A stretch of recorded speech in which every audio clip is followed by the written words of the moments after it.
Voilà, Ezra Beshem Hashem, on va parler un petit peu de la paracha de cette semaine. Et on arrive à la paracha de Re'e, ok, qui est une paracha chère à mes yeux, c'est la paracha de ma bar mitzvah, d'accord. Je me sens toujours jeune quand je la lis. Et effectivement, le, c'est ça, c'est ce que je voulais vous faire un petit clin d'œil, c'est ça. Allez, ouais, en français c'est passé, en hébreu ça va être cette semaine, bien attaché. Bref, en tout cas, la paracha elle commence par ces termes qui sont Re'e Anochi Noten Lifnechem Ayom Bracha Uklala. Regarde, Re'e Anochi Noten Lifnechem. Regarde, je donne devant vous Beracha Uklala. C'est-à-dire que Moshe Rabbeinu il commence le verset en disant qu'effectivement, eh bien, regarde devant toi et je vais te donner la bracha et je vais te donner la klala. Et ta beracha, natata la gerizim, et ta klala la rival, et ainsi de suite. On dit la bénédiction qui va être citée par les tribus seront, ceux qui vont citer les bénédictions seront sur le har gerizim, la klala, ils vont la citer depuis le mont Eval, et ainsi de suite. Pour autant, beaucoup de commentateurs demandent plusieurs questions sur ce verset. D'abord, sur l'utilisation du mot re'e. D'abord, le fait de dire regarde. Ok. D'abord, il aurait été, on va dire, plus sage de marquer Tishma. Écoute, je mets devant toi, ouais, la bracha et la klala. En quoi véritablement c'était si juste d'après la Torah de marquer un terme qui est ambigu finalement, de parler de la vision, alors qu'on parle finalement de quelque chose sur lequel on est censé écouter. Vous comprenez ce que je veux dire? C'est un peu l'histoire on raconte l'histoire d'un juge qui un jour il a jugé une histoire d'un gars qui est venu témoigner à la barre. Il lui dit, mais dites-moi, ce que vous racontez là, vous l'avez vu ou vous l'avez entendu? Il dit, écoutez, c'était juste après. Non, mais je veux savoir, est-ce que vous l'avez vu ou alors vous l'avez entendu? Non, effectivement, je l'ai entendu, mais juste après, je l'ai vu. Ce que vous racontez, vous l'avez vu ou je l'ai entendu? Et il dit, alors si tu as entendu, ça vaut rien du tout. Alors ce gars-là, il descend, il est dégoûté, il dit, oui, moi je me suis tapé 1h30, je suis venu pour témoigner, et ce juge-là, c'est un imbécile, il est même pas capable de... Et là, le juge, il entend qu'il s'est fait insulter d'imbécile. Alors il dit, vous traitez qui comme ça d'imbécile, monsieur? Vous savez que c'est passible. Il dit, non, écoutez, c'est un... Il dit, qui vous avez dit qu'il est imbécile? Non, mais, écoutez, je parlais de vous, mais ça va, c'est pas... Et là, le juge qui lâche pas l'affaire, alors à un moment donné, le témoin le regarde et dit, vous m'avez entendu ou vous m'avez vu le dire? Vous m'avez entendu? Alors c'est rien du tout. Et effectivement, lorsqu'on voit que la Torah elle use d'un terme qui est un petit peu ambigu, qui est finalement la vision, qui est pas le terme ou le verbe le plus adapté, pourquoi il est marqué Re'e Anochi? Ça, c'est la première question qu'on peut se demander. La deuxième question, c'est aussi pourquoi c'est marqué dans ce terme-là de Anochi, d'accord? Re'e Anochi. On sait très bien que le terme de Anochi, il est pas classique, ok? Surtout que il y a un autre passouk dans la Torah qui ressemble de manière très similaire à celui-ci, pardon. C'est dans Dvarim Lamed passouk Tetvav, il est marqué là-bas Re'e Natati lefanecha hayom et achaim ve'etatov. Regarde, j'ai mis de devant toi, ok? Et achaim ve'etatov, la vie, le bien. Et là-bas, comment c'est marqué? Pas marqué Re'e Anochi, ok? Me voici, d'accord? Il y a marqué Re'e Natati. Donc le terme, il reste le même, c'est vrai, toujours ambigu. Pourquoi on parle de la vision, ok? Et encore une fois, là-bas, par contre, il n'est pas marqué le mot Anochi. Je, il n'existe pas le je. Alors, lorsque on arrive à ces genres de choses, il faut regarder un petit peu le verset. Si vous regardez bien, dans toute la Torah, il y a marqué Re'e Noten Lifnechem Hayom. Regardez, je vous ai mis aujourd'hui. C'est quoi ce aujourd'hui? Qu'est-ce que veut dire aujourd'hui? Et on voit d'ailleurs dans tous les psukim qui vont suivre juste après, dans le premier pasuk qui dit Roé Anochi Noten Lifnechem Hayom. Ensuite il y a marqué Et Beracha Shadishmel Mitzvot Hashem Elokechem Asher Anochi Mitzaveh Etchem Hayom. Ve'akelala im lo tishmu al mitzvot Hashem Elokechem v'sartem min haderech Asher Anochi Mitzaveh Etchem Hayom. Le terme de Hayom il revient très souvent dans cette paracha. Qu'est-ce que veut dire Hayom? Dit le Zohar HaKadosh, le mot Hayom, il fait référence au fameux jour. C'est lequel? Le jour. D'ailleurs, ce terme, il va être répété à l'approche d'un jour particulier, et c'est celui qui m'amène à être intéressé justement, c'est le jour de Rosh Hashanah. Pourquoi? Parce qu'il est marqué Atem Nitzavim Hayom Kulechem. Voilà que vous vous tenez tous aujourd'hui. Effectivement, d'ailleurs, qu'est-ce qu'on va faire le jour de Rosh Hashanah? On va dire quoi? Après, chaque fois dans Moussaf, quand on fait le shofar, on chante Hayom Arat Olam. Hayom. Il y a un autre jour que le Zohar, il appelle le jour du Hayom, c'est le jour. Ouais, c'est la journée. C'est laquelle? C'est le jour de Kippour. Pourquoi? Parce que d'ailleurs, Kippour, qui sont dit plus d'une vingtaine de fois, on dit Ki Bayom Azeh. Ok, en ce jour-ci. Donc on sait que le jour, ok, il fait référence essentiellement à une période qui est la période de laquelle de Rosh Hashanah et Kippour. Autant vous dire, ce sont les jours qu'on appelle les jours de la crainte, les jours de la peur. Yamim Noraim. D'accord? Et donc, en référence de cela, et c'est d'ailleurs la raison pour laquelle le Zohar, il dit, Rabbi Elazar Patar, Vaï Hayom, Vayavo Bnei Elokim Leitiatse, Vaï Hayom, Zeu Rosh Hashanah. Il dit, le Zohar HaKadosh, il dit, c'est le jour de Rosh Hashanah, Shakosh Baruch Hu, Kam, Ladoun et Taolam. Shakosh Baruch Hu, il se lève pour juger. Et quand on est jugé, on est comment? On est tous debout. On n'est pas assis. On n'est pas en train de dormir. D'ailleurs, c'est interdit de dormir le jour de Rosh Hashanah. Pourquoi? De peur qu'on soit jugé à ce moment-là. Donc, qu'est-ce que Chachamim disent? Quand il y a marqué Re Anochi Noten Ifnechem Hayom, c'est déjà ce qu'on appelle une allusion sur quoi? Sur le jour de Rosh Hashanah. Bizarrement, la paracha de Re est toujours la paracha qui est lue avant le Rosh Chodesh Elul. C'est ou bien le Shabbat du Rosh Chodesh, ou en général le Shabbat qui précède le Rosh Chodesh Elul.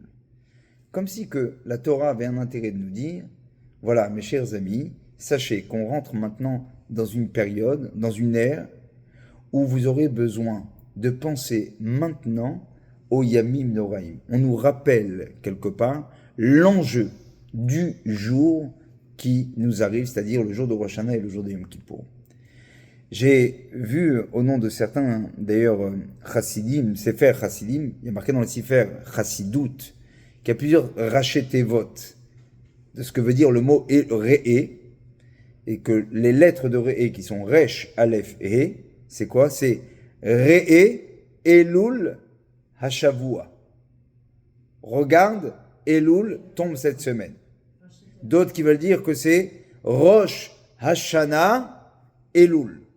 Qu'en fait, le véritable début de l'année, il commence non pas véritablement à Rosh Hashanah, comme on a l'habitude de dire, mais qui commence quand? Rosh Chodesh Elul. C'est-à-dire le jour où on entendra Bezat Hashem la semaine prochaine, après ce fameux Shabbat-là. Le Saba Mikelem, qui est l'auteur d'un livre qui est très très connu, qui s'appelle Chorma ou Moussar, il dit qu'en fait, la vraie tchouva, ou du moins la vraie grandeur d'un homme, elle se retrouve dans la capacité de savoir, il dit le koach hatziur, avoir la force de l'imagination, la force de l'imaginaire. Autrement dit, lui, il dit que un tzaddik et un rachat, c'est quoi la différence entre les deux? C'est une chose. C'est quoi? C'est la capacité d'entrevoir finalement les choses à l'avance. C'est pas un bon gars et un mauvais gars, c'est tout simplement, est-ce que tu as de l'imagination? Est-ce que tu arrives, par exemple, je te parle de chauffard, je te demande de me dessiner un chauffard, tu vas penser le côté large, le côté court, mais d'abord, tu le perçois d'une certaine manière, tu as son image, tu t'en fais une image. Je te parle de mes vacances, tu vas penser, effectivement, tu vas voir les montagnes, tu vas voir la plage, tu vas voir la ville, tu vas voir le coucher de soleil, et ainsi de suite. Autrement dit, l'homme, il est capable d'entrevoir certaines choses. Comment? Quand il arrive à le faire d'une certaine façon où il imagine la situation. Et dit le sabbat de Kelem, il dit, si vous regardez bien, c'est exactement ce que dit Shlomo HaMelech, comment il appelle le Kohelet, le Chacham. Très intéressant. pour l'homme le plus sage de ce que le monde n'a pu faire en tant que Chorma, puisqu'on dit qu'il était l'homme le plus sage du monde, il a eu une sagesse qui lui est tombée divinement, tout simplement du ciel. Shlomo HaMelech, il nous dit qu'est-ce qu'un Chacham. Et Shlomo HaMelech, il dit la chose suivante, il dit « Achacham enav berosho ». Voilà. Chacham, c'est celui qui a ses yeux berosho, dans sa tête. Berosho, dans sa tête. Et il dit Veaxil, et le sot, l'imbécile, c'est qui? Bachosher oler, c'est celui qui marche dans l'obscurité. C'est très bien que pour marcher, il faut avoir un minimum de vision. Le sot, c'est celui qui ne regarde pas là où il va. Il est dans l'obscurité, il continue malgré tout à marcher. Je dis, mais attends, tu vas te prendre le mur. Moi, je vois pas, je sais pas. J'ai pas vu de mur pour l'instant. Mais ouvre tes yeux 2 minutes, regarde. Shlomo HaMelech, il dit, ça, ce point-là, cette Nekuda, c'est tout particulièrement le point qui distingue le Chacham du Ksil, le sage de l'imbécile. Il ramène que, on en avait parlé d'ailleurs, dans un autre shiur, ça fait quelques semaines, de la capacité de la vision.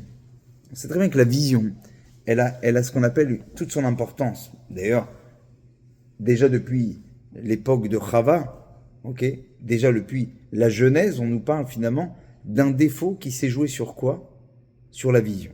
Lorsque vous regardez les textes, vous verrez que Chava, elle faute comment? Les gens disent oui parce qu'elle a mangé. Non, c'est pas là où ça a commencé le problème. Le problème, ça a été la vision. Elle a vu le fruit, et elle a vu qu'il était plaisant à la vision. La Torah insiste très lourdement sur la vision, sur les yeux qui n'ont pas su regarder qu'est-ce qu'il fallait voir au bon moment des choses. Et d'ailleurs, regardez la suite du verset, on l'a déjà expliqué plusieurs fois, que le passouk qui intervient juste après la faute, il parle de quoi?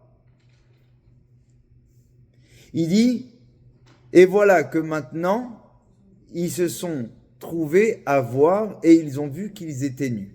Comme si que maintenant, la vision n'avait pas, normalement, il y a marqué qu'ils ont eu leurs yeux qui se sont ouverts.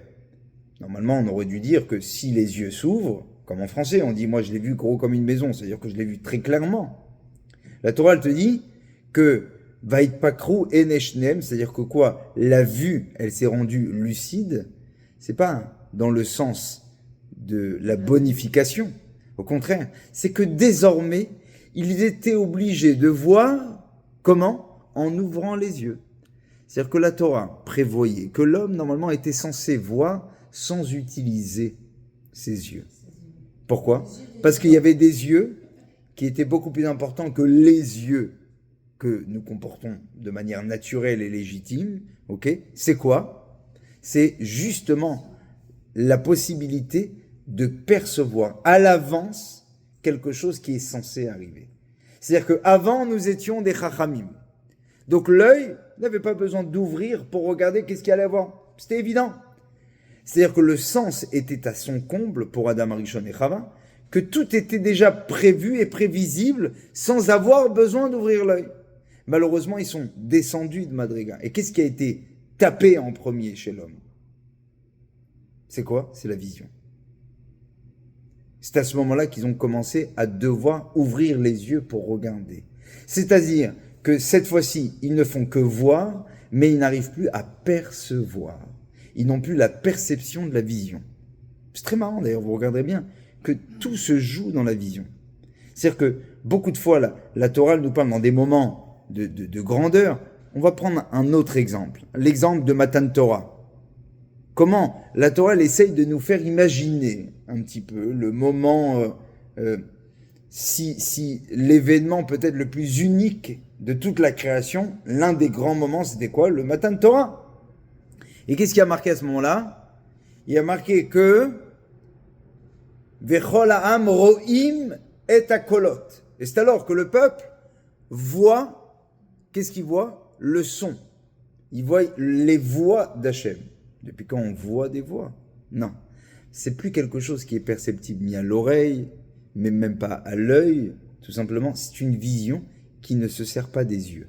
C'est une vision qui est beaucoup, beaucoup plus divine qu'on ne le pense.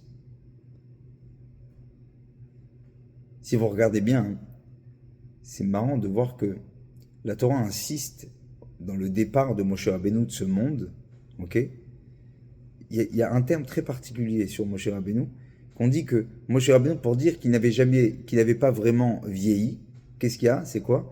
On dit que sa vision ne s'est jamais affaiblie. Velo Cha'ata Eno.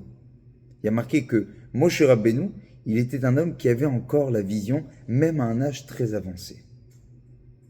Comme pour dire que une vision limpide des choses, c'est pas forcément la vision de l'œil comme on le pense, ok? Mais c'est une vision qui dépasse bien au-delà tout simplement celui de l'œil.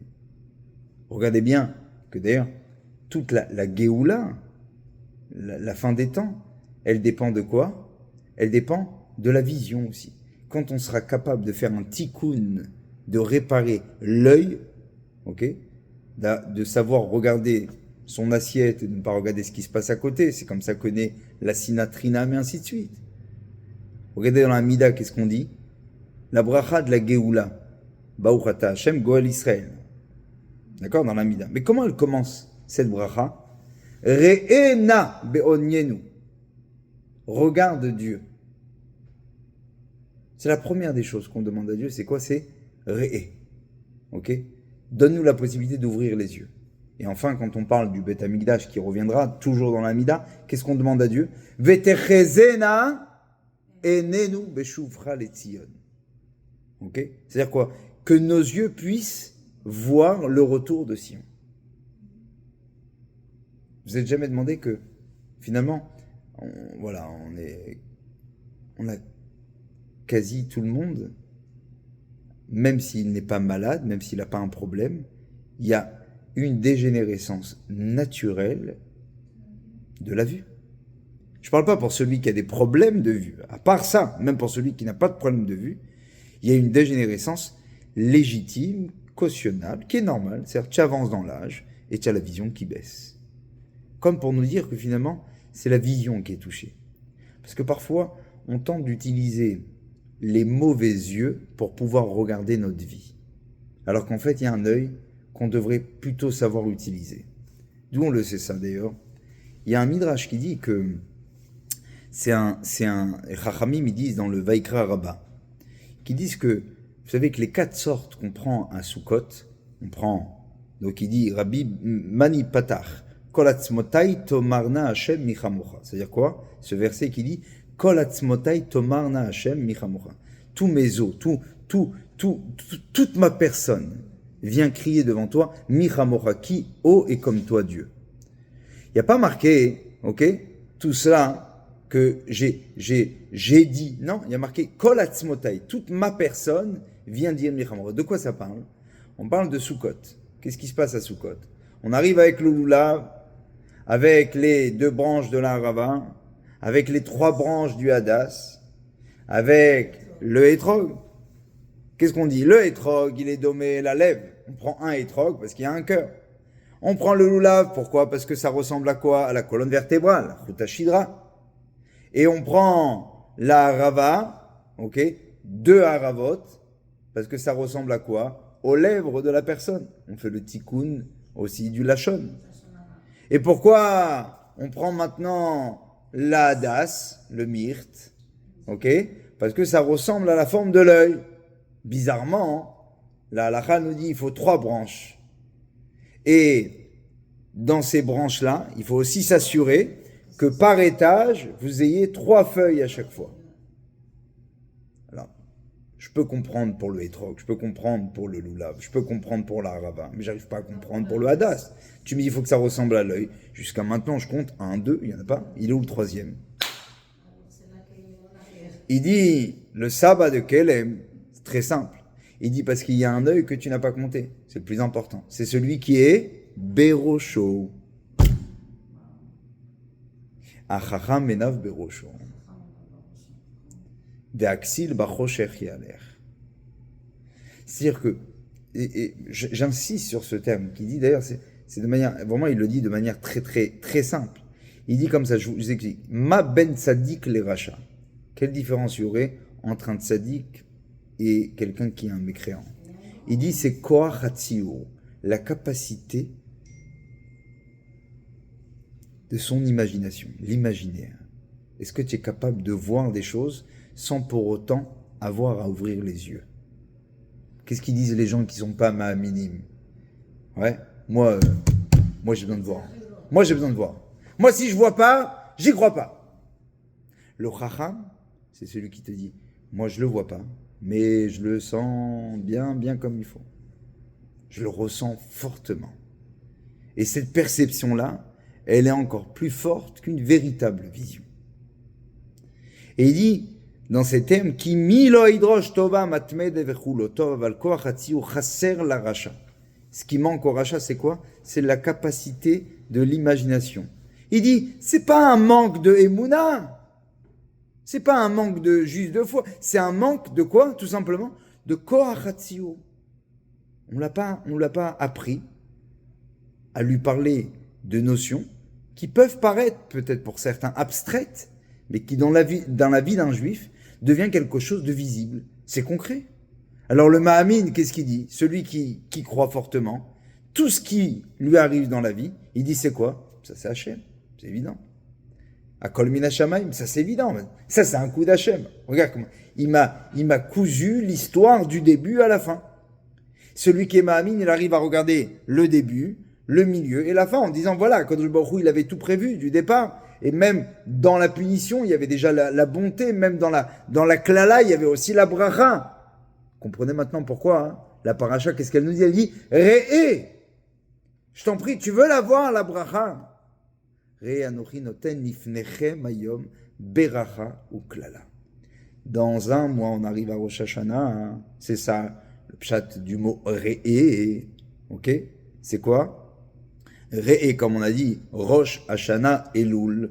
Déjà, à partir du mois de Elul, il faut que tu arrives à imaginer que dans un mois, on va passer maintenant le jour de Rosh Hashanah. Il dit ça, c'est le Koach Hatziyur. Pour autant, et je vais vous citer ici un chidouche qui a été cité par si je me rappelle bien, c'est une discussion qui est marquée dans le Tosfot Yom Tov. Je ne l'ai pas en face de moi, je pensais l'avoir ici, mais en fait je ne l'ai pas. Il y a une Mishnah. Cette Mishnah, je l'ai ici. C'est quoi? Cette Mishnah, elle est connue, qui dit dans Masechet Avot, deuxième chapitre, la première Mishnah. Mishnah ultra connue. Rabbi Omer, Ezoi derech yeshara, sheivor lo adam kol shei tiferet lo sev tiferet lo mina adam. Ve zahir be mitzvah kala, sois vigilant des mitzvot les plus légères comme les mitzvot les plus lourdes, car tu ne connais pas quel est le salaire des mitzvot. Ve mechashev efsed mitzvah keneget tzrara, essaie de regarder la perte d'une mitzvah contre le salaire qu'elle aurait pu te rapporter, et regarde aussi la punition que tu vas avoir en faisant une avéra. Enfin bref, tu fais un calcul. Et à la fin, il disait Rabbi, Veistakel bishlosha advarim, et regarde trois choses. Vei ataba l'idée avera, et ainsi tu ne viendras pas à faire de péché. C'est quoi? Regarde, dam alemala mimach, sache qu'est-ce qu'il y a au-dessus de toi. Ha'in ro'a ve'ozen shomaat, il y a un œil qui voit, il y a une oreille qui écoute, et toutes tes actions, ve'chol ma'asecha ba'sefer nirtavin. Maintenant, sur cette Mishnah-là, il y a deux lectures. La lecture, elle est de savoir où exactement on va mettre la virgule. Je vais vous dire pourquoi. Certains disent comme ça. Istakel bishlosha dvarim ve'atabali dvara. C'est regarde trois choses, et ainsi tu ne viendras pas à faire de averot. C'est quoi? La première des choses, sache qu'est-ce qui est au-dessus de toi. Deuxième, c'est quoi? C'est Aïn ro'a ve'ozen shoma'at. Un œil qui voit et une oreille qui entend. Et enfin, la dernière des choses, ve'chol ma'asecha ba'sefer nirtavim. D'autres disent non, c'est pas ça la bonne lecture. D'autres disent la lecture, elle est la suivante. C'est que regarde trois choses et tu ne viendras pas à la vera. Ok? Dama lema ala milach, sache ce qui est au-dessus de toi, c'est pas la première chose à regarder. Comment tu sais qu'il y a quelque chose au-dessus de toi? Et ça, c'est une autre lecture. Et maintenant, qui va vous parler? C'est quoi? Aïn ro'a, qui est un œil qui voit. Ozen Shomaat, c'est la deuxième des choses. Utilise aussi l'oreille, de savoir qu'est-ce qui s'entend. Et enfin, et toutes tes actions, Sefer Nirtavim, sont écrites dans un livre. Qu'est-ce que veut nous dire ici le Tana et surtout de quelle façon maintenant on doit le lire? Il raconte une histoire, hein. J'ai vu ce shiur de Rav Rosenblum. Il raconte l'histoire du Chafetz Chaim. Le Chafetz Chaim, très intéressant. Le Chafetz Chaim, un jour, qu'est-ce qu'il a fait? Il était avec un cocher à lui. Il l'a amené d'un endroit à un autre. Bref, à un moment donné, ce cocher-là, il s'est arrêté aux abords d'un champ. Il s'est arrêté un petit peu et le gars, il commence à voir un arbre là-bas, fruitier, qui appartient à quelqu'un, évidemment qui ne lui appartient pas. Et il commence à piquer un fruit, deux fruits, trois fruits. Chafetz Chaim, il le voit. Il lui dit, hé, on te voit, on te voit. Alors lui, tout de suite, il reprend, et vite, il reprend la calèche et il s'en va. Quelques minutes plus tard, il regarde la face. Rabbi, vous avez vu le propriétaire du champ ou... Il a dit non. Il dit alors vous avez vu qui me voyait? Je suis Hachem. C'est-à-dire que le Chafetz Chaim, quand lui, il parle de Aïn Ro'a, c'était pas un parano en disant il y a des gens qui nous regardent, pas du tout.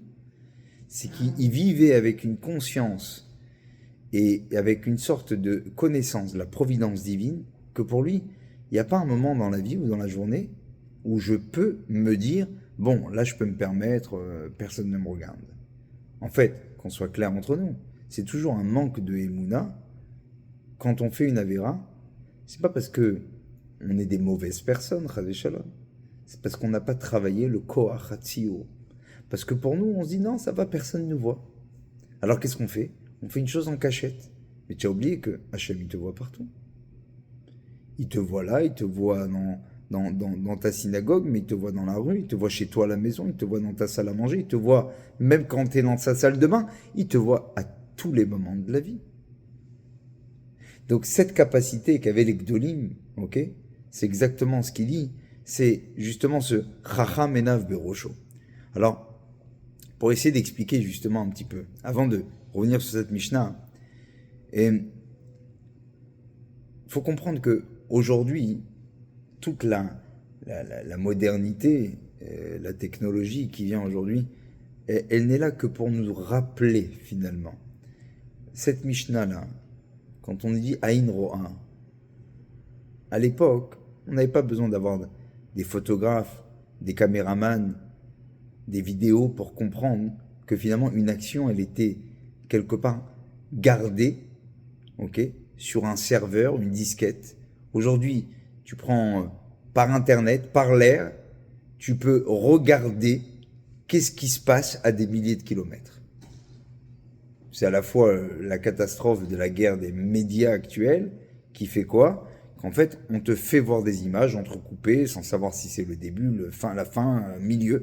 Mais qu'importe, en tout cas, ce qui se passe aujourd'hui, c'est qu'on est capable de prendre une personne en image à des milliers de kilomètres sans aucun fil, sans rien du tout. Par l'air, le Wi-Fi, voilà. Alors ça fait maintenant peut-être 200, 300 ou 500 ans, les gens étaient conscients qu'Akadosh Baruch Hu pouvait voir l'homme. Malheureusement, l'humanité, elle pense que finalement, il n'y a personne qui la regarde. Alors il y a la technologie qui le lui rappelle. Si l'humain a été capable d'inventer la possibilité de te voir à des milliers de kilomètres, sans même que tu le saches que je suis en train de te voir, crois-moi que Dieu, qui a créé l'homme lui-même, donc c'est-à-dire que l'homme qui a créé la technologie, c'est évident que Dieu qui a créé l'homme, lui-même, il a une technologie bien, bien plus supérieure à celle que toi tu peux penser. Aujourd'hui, il n'y a pas besoin d'être ce qu'on appelle un mahamine, c'est-à-dire d'être un religieux pratiquant orthodoxe pour lui dire, écoute, tu sais, Dieu nous regarde. Oui, il me regarde, n'importe quoi, qu'est-ce que tu racontes? Alors je dis, voilà, là il y a une caméra, voilà, là il y a une caméra, elle nous regarde, elle enregistre, ok? Et Et si on veut, après, même 2 jours, 3 jours, une semaine plus tard, on est capable de revenir, d'écouter le cours qu'on est en train de faire en entier. Et tu penses que celui qui a créé la caméra, lui serait capable de faire une chose que son propre créateur n'est pas capable de faire. Par une logique tout simplement raisonnable, on est obligé d'en venir à la conclusion que, effectivement, quand la Mishnah nous dit Aïn Ro'a, mamash, vraiment, Aïn Ro'a, seulement on n'arrive pas encore à l'intégrer comme il le faut. Qu'on comprenne que toute la technologie, elle est rien à côté de ce qu'Akadosh Baruch Hu arrive à percevoir. Il dit, si un homme, qu'est-ce qu'il fait? Istakel bishloshat varim. C'est-à-dire quoi, istakel? Regarde, mais comment tu regardes? Imagine-toi, un instant, réfléchis. C'est quoi une istaklout? C'est-à-dire c'est une vision qui n'est pas juste je vois la porte, je vois l'arbre, je vois la mer, non. C'est quoi? C'est une vision réfléchie. Réfléchis 2 minutes. Et tu vas voir toi-même que Aïn Ro'a, Ozen Shomaat, Vechol Ma'asecha Basefer Nirtavim, c'est évident. La halakha, écoutez bien, c'est une halakha dans Shulchan Aruch qui est marquée. Aroé a Keshet, celui qui voit l'arc-en-ciel. Il y a des halakhot. Il y a une bracha. Combien de brachot qui sont dites sur celui qui voit ça, celui qui voit celui-là, celui qui voit un roi, Et il y a marqué que celui qui voit l'arc-en-ciel, il doit dire Baruch ata Hashem Elokeinu melech haolam zocher haberit ne'eman bibrito vekayam bema'amaro. Donc c'est-à-dire que on te dit il faut que tu fasses une bracha. Il y a marqué celui qui a vu, il faut qu'il fasse une bracha. Mais Shulchan Aruch il finit en disant ve'asur leistakel bo beyoter. Et il t'est interdit de regarder par la suite l'arc-en-ciel. C'est-à-dire que si tu l'as vu, si tes yeux sont tombés dessus, tout de suite fais la bracha. Mais après, tu ne regardes pas. Alors, moi, je me dis, je vais faire une bracha. Je vais aller chercher l'arc-en-ciel. Non, c'est un sourd. C'est si tes yeux sont tombés sur l'arc-en-ciel, il faut que tu fasses une bracha. Qu'est-ce que ça veut dire? C'est-à-dire que si ta vision, elle voit une chose qui peut t'amener à penser qu'il y a une création particulière, rappelle-toi que tout ça, cette vision-là, elle représente une vision bien, bien plus présente que ce que tu peux le penser. Et c'est pour ça que tu dis quoi comme bracha? Tu rappelles qu'à l'époque de Noach, Akadosh Baruch Hu, il avait promis, il avait fait une alliance, comme quoi il ne remettra plus sa colère en amenant le Maboul et le déluge sur la terre. Et donc, c'est-à-dire que, en fait, ta vision, c'est une vision manquante que tu as des choses. C'est parce que tu ne vois pas assez profondément avec les yeux de la tête intérieure qu'on a besoin de te donner finalement cette vision-là. Alors quand on regarde ça, c'est pas une bonne chose. Pourquoi? Parce que c'est censé te rappeler une vision beaucoup plus profonde que ce que tu aurais dû avoir. Et regardez que cette halakha, il dit le Mishnah Berurah d'ailleurs, celui qui regarde fixement l'arc-en-ciel, il a ses yeux qui s'affaiblissent. Le Magen Avraham, il dit aussi va mistakel bo beyoter enav kehot. Celui qui regarde ça de manière approfondie, eh bien, il a ses yeux qui s'affaiblissent. Le Mishnah Berurah, il dit même autre chose. Il dit la même chose, pourquoi? Pour Birkat Alevana. Birkat Alevana. Tu dois regarder la lune et faire la bracha. Il y en a même qui pensent que tu dois te mettre devant la lune, tu dois t'assurer que la lune, elle est là, mais ne regarde pas trop la lune. Je vais vous citer un terme qui est du Rav Moutsafi. Un grand Mekouba, le Rav Moutsafi, il dit quoi? Il dit, ne regarde pas la lune après avoir fait la bracha. Pourquoi? Il dit de la même manière que ce n'est pas joli de regarder une personne handicapée. Qu'est-ce que ça veut dire? Parce que quelqu'un qui regarde une personne handicapée, il serait à même de croire que la personne est un handicapé. Alors qu'en fait, il a un handicap physique.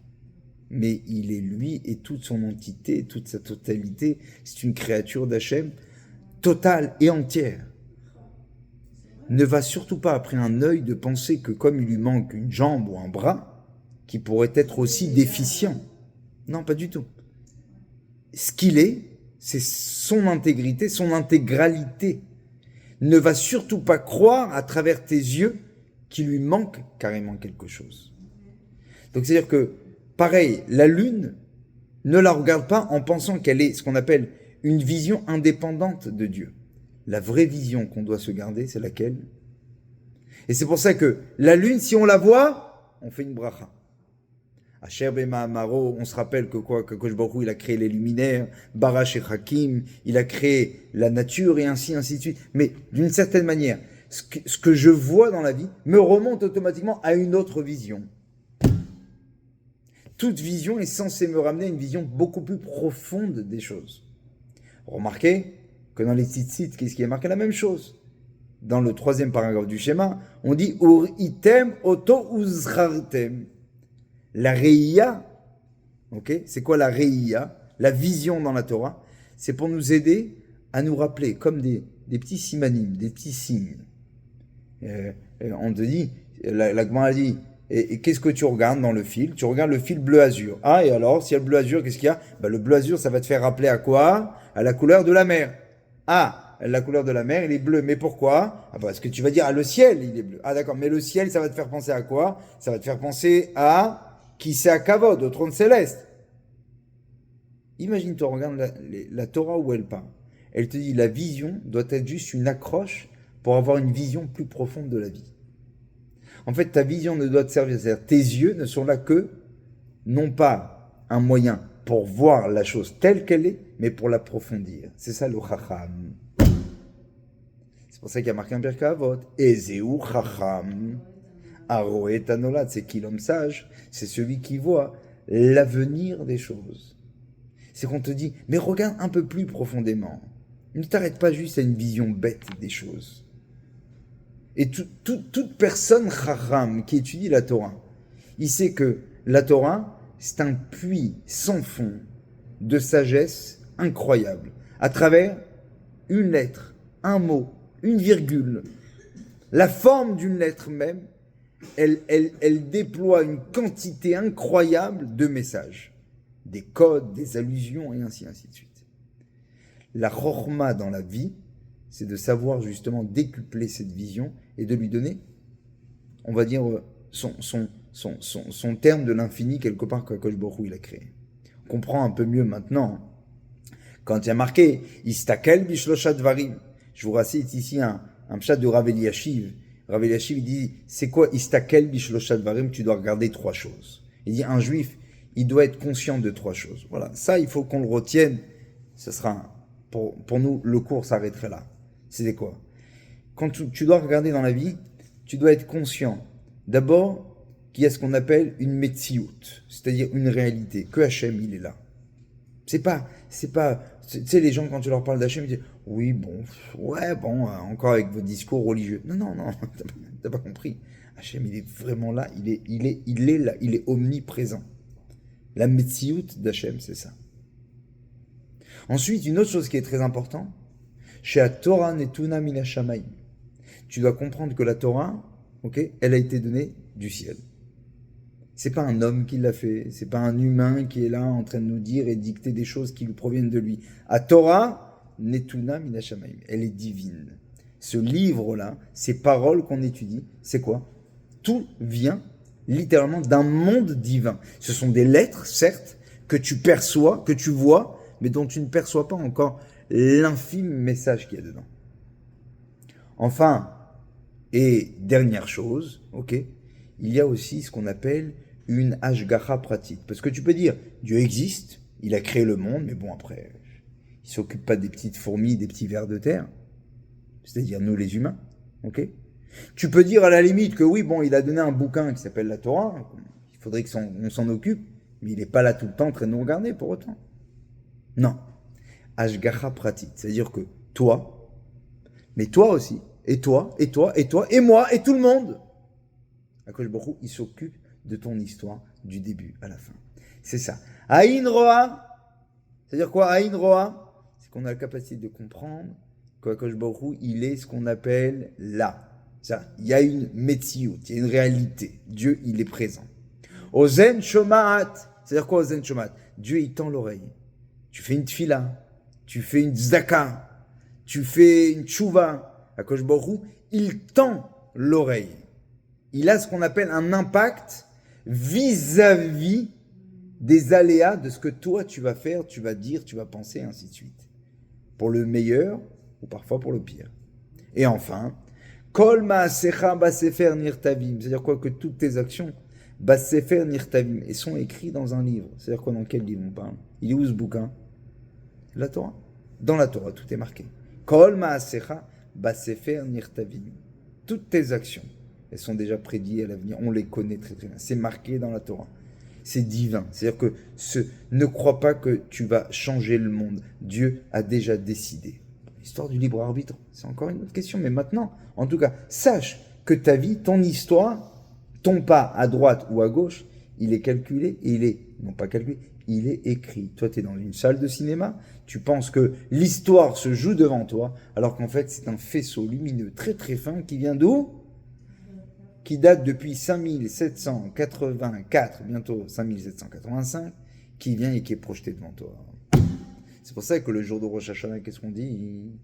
On dit trois choses. Shofarot, Zichronot et Malchuyot. On doit penser à Kosh Baruch Hu qu'il est le Meler. On change la bracha de Hakel Akadosh en disant Hameler Akadosh. Pour se rappeler qu'à Kosh Baruch Hu, il y a une Metsiout d'Hachem dans ce monde-là. On parle aussi notamment de Zichronot. Dieu se souvient. C'est-à-dire quoi il se souvient? C'est-à-dire que, en clair, il y a, d'une certaine manière, eh bien, une Torah qui est donnée et tout a été ce qu'on appelle déjà mentionné. Enfin, il y a ce qu'on appelle les shofarot. C'est quoi le shofarot? C'est l'impact de nos sons. Nous aussi, il y a une tonalité à travers nos actions, à travers nos regards, à travers nos paroles et ainsi de suite. C'est pourquoi, d'ailleurs, vous remarquerez que chaque fête, eh bien, prend l'un de ces détails-là.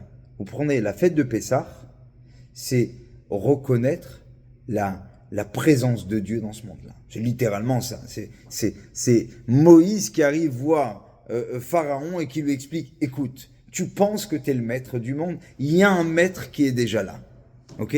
Écoute-le, je t'avise. D'accord? Hachem est là. Il y a une Metsiout. Ensuite, on arrive à quoi? Matan Torah. C'est quoi Matan Torah? Shavuot. La Torah, elle vient d'où? Elle vient du ciel. C'est pas un homme qui un jour s'est levé à trouver un livre. C'est pas 10 hommes qui un jour ont entendu des lois. C'est plus de 600 000 personnes âgées entre 20 et 60, autant vous dire presque 3 à 5 millions de personnes qui ont vécu un moment grandiose que quoi, où la Torah descend du ciel. Et enfin, c'est quoi Sukkot? On sort de la maison pour dire les aléas, la vie. Il y a une Ashgacha pratique. C'est-à-dire qu'il y a une providence divine dans toutes tes actions, les plus infimes, même là où tu habites. Tu crois que Dieu, ouais, il a besoin que tu investisses dans la pierre pour devenir riche. N'investis pas dans la pierre. Mets-toi dans une cabane en bois. On te rappelle l'essentiel. Qu'est-ce qu'Akadosh Baruch Hu il a pensé aux Bnei Israël quand ils étaient dans le désert? Il leur a fait quoi? Il leur a fait des Sukkot. Avec quoi? Avec les Ananim et ainsi de suite. Autrement dit, c'est l'interaction de Dieu dans la vie de tous les êtres humains. Et bizarrement, qu'est-ce qu'on dit d'ailleurs dans la même paracha? À la fin de la paracha de Réé, on nous parle de quoi? On nous parle d'aller pèleriner. Mais comment s'appelle la fête du pèlerinage? Comment on appelle la fête de Sukkot, Pesach et Shavuot? Les Shalosh Regalim. Le sens littéral, c'est parce que les gens vont marcher vers Jérusalem. Mais comment à chaque fois la Torah, elle exprime le pèlerinage? C'est d'aller voir. Il y a marqué dans les psukim, Shalosh pe'amim bashana, yerae kol zechurecha. Il y a marqué aussi, Shalosh pe'amim bashana, yerae kol zechurecha. Il y a marqué, encore une fois, kol zechurecha dans la paracha de Kitissa. Il y a marqué kol zechurecha, tu verras, dans la paracha de Réé, à la fin de la paracha de Réé. Et encore, Shalosh Paim Bashana Iraï Kol Zechura et Pena Hashem Elokera. Chaque fête, on te demande d'aller voir Hashem à Jérusalem. On te demande d'aller monter et voir le Beth Amikdash. Dis-moi, d'aller pèleriner, d'aller faire la rencontre avec le Beth Amikdash, d'aller voir le Kohen, de se réunir. Il y a plein de termes qui auraient pu définir. Non. Et d'ailleurs, comment elle s'appelle cette mitzvah-là quand on la symbolise dans un sacrifice? On appelle ça le Korban Re'iyah. Le sacrifice de la vision. Parce que ce qu'on veut d'un juif, c'est qu'il ait ces 3 genres de vision. Metziut Hashem, Torah min hashamayim et Ashgacha pratit. Dans un mois, on va arriver dans une fête où va se jouer tout simplement la gravité d'une vie. On le dit à Rosh Hashanah, le Shacharit, ok? Qui va vivre, qui va mourir, qui peint l'épée et qui, enfin bref, qui de la faim, qui par la soif. On est en train de t'annoncer que tu es en train de jouer ta vie là. Tu joues ta life, mon gars, qu'est-ce qui se passe? Et nous, à quoi on pense, Rosh Hashanah? T'as acheté la grenade? Et le poisson, on mange plutôt la tête ou et on prend l'agneau, on prend et le poireau, on fait quelle coutume? Et on est tous là. Et on fait quoi? On fait une vingtaine de Yehiratson, amen, on rigole, c'est sympathique. On n'a pas l'air du tout comme des gens très angoissés, pour tout vous dire. Au Rosh Hashanah, on n'a pas vraiment l'impression, il n'y a pas de jeûne. Ok, les tfilotes sont certes un peu plus longues. Ok, il y a du chauffard. Mais bon, ça va, quoi, ça casse pas des masses. On n'est pas non plus dans l'angoisse terrible. Qu'est-ce qui... Pourtant, normalement, on est en train de prier pour notre vie. C'est ce qu'on dit dans les prières. Mais d'un autre côté, on ne le fait pas voir du tout. Le Seder de Rosh Hashanah, il a été instauré par les Chachamim. Pourquoi? Parce que les Chachamim voulaient une chose. C'est qu'à un instant T, peut-être juste avant les tfilotes de Rosh Hashanah, la veille déjà, on est au bord, on arrive sur le banc des personnes jugées. Alors on te met un petit buffet. Et ce buffet-là, il a comme pour mission, non pas de te faire manger de la grenade, je t'en prie. On ne veut pas de te gaver de pommes dans le miel. Et c'est pas parce que tu vas en manger une, ou 10, ou 15 kilos de pommes dans le miel, que ça va faire de toi un gars qui va réussir son Rosh Hashanah. C'est juste pour comprendre qu'il y a un enjeu. Littéralement, à ce moment-là, précisément, il y a un enjeu. Quelque chose se joue de très grave. Comment on va te le faire ressentir?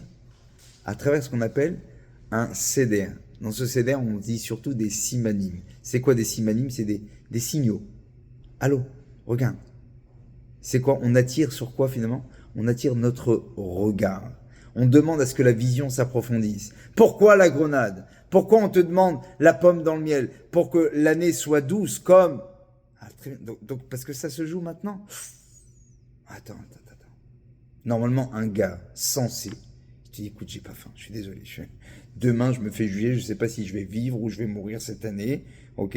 Pour beaucoup moins que ça, quand tu as le rendez-vous chez le médecin qui doit te donner un diagnostic rasé shalom, tu es là, tu as le ventre complètement fermé, noué, tu n'arrives rien à manger. Et nous, on te dit, non, vas-y, assis-toi et mange encore plus que ce que tu as l'habitude. Au cas où tu l'auras oublié, on t'envoie des signaux. Fais gaffe, il y a un enjeu de taille qui est en train de se jouer. Et cet enjeu de taille, il est pour quand? Il est pour Rosh Hashanah. C'est la raison pour laquelle on nous rappelle un mois à l'avance.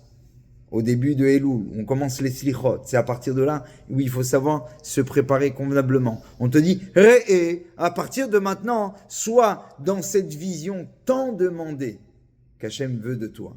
D'avoir ce qu'on appelle ce koach hatzio, cette capacité d'imaginer véritablement. Metziut Hashem, Ashgacha pratit, ainsi aussi que Torah netuna min hashamayim. Enfin, je vous rappelle que le jour de Rosh Hashanah, avant de sonner le shofar, il y a un Teilim qu'on cite 7 fois. C'est lequel? C'est Shir Mizmor Livne Korach. C'est un cantique qui a été dit par qui? Par les enfants de Korach. Pourquoi? Qu'est-ce qu'ils ont ces personnes? Pourquoi spécialement maintenant, juste avant Rosh Hashanah, juste avant Shofar, pardon, le moment le plus propice de toute la fête, on dit le chant des enfants de Korach. Attends, ils ont fait un chant, nous on doit le dire 7 fois. Pourquoi? Parce que les enfants de Korach étaient avec leur père. Ils faisaient la guerre à Moshe Rabbeinu comme leur père, avec autant de véhémence. Au moment où la terre commence à s'ouvrir, il y a marqué que Uvne Korach lo metu. Il y a un midrash qui dit que même ils sont remontés, les enfants de Korach. Ouvne Korach lo metu. Pourquoi la Torah a besoin de dire Ouvne Korach lo metu? Ouais. Il y a marqué que tous ceux qui étaient dans l'assemblée de Korach sont tombés dedans. Donc on n'aurait pas eu besoin de dire Ouvne Korach lo metu. On aurait imaginé que les enfants de Korach ils étaient dedans. Non. On dit eux ils ont fait Teshuva. Au dernier instant, à ce moment-là, quand ils ont vu la terre s'ouvrir, c'est-à-dire qu'ils ont eu une vision des choses, ils ont compris que le regard ne doit pas s'arrêter uniquement à ce que je vois, mais d'arriver à percevoir, à percer la vision que Dieu nous a donnée. C'est comme ça qu'on arrive, Bezat Hashem, à faire en sorte d'arriver dans à peu près maintenant un peu plus d'une trentaine de jours à ce fameux Kibayom Azé, ce fameux Ayom Aratolam, dont on aura la capacité d'arriver avec beaucoup, j'espère en tout cas, beaucoup de sérieux, beaucoup de maturité, beaucoup de très bonne préparation avec ces jours qui les précèdent. Chazak ou Baruch.